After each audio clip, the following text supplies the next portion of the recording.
Matric के बाद घर के हालात ठीक ना होने की वजह से मुझे एक फैक्ट्री में जॉब करनी पड़ी।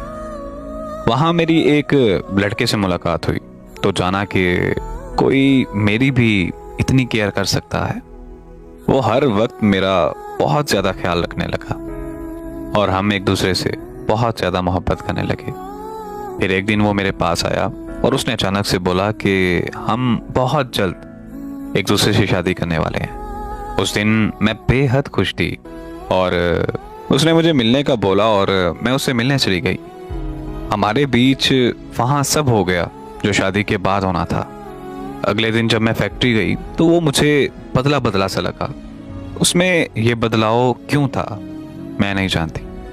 वो ठीक से बात ही नहीं कर रहा था, शायद मुझे इग्नोर कर रहा था और मुझे वहाँ पर बहुत गलत गलत ख्याल आने लगे। फिर मैंने सोचा कि शायद काम में मसरूफ होगा। मैं उससे जब भी शादी की बात करती थी तो वो मुझसे कहता था कि मिलकर बताते हैं, और मिलने जाती तो वो सब होता जो शादी के बाद होना चाहिए था।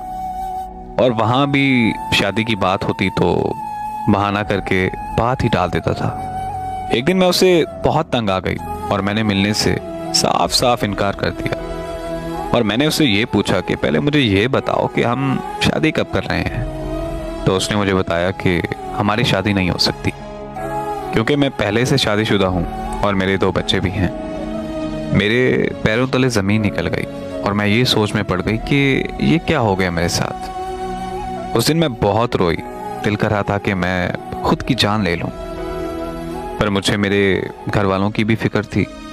मैं आज भी उस फैक्ट्री में काम करती हूँ। मेरा उससे आज से कोई राब्ता नहीं, पर मेरा और उसका राब्ता था और ये बात सबको पता थी। हर कोई मुझे गलत नज़रों से देखता है, जैसे कि मैं कोई बाजारू लड़की हूँ। मैंने बहुत बार फैक्ट्री छोड़ने का सोचा, लेकिन फिर घर के हालात सामने आ जाते हैं। एक मोहब्बत की वजह से मेरी दुनिया और आखिरत दोनों जहन्नम बन गई।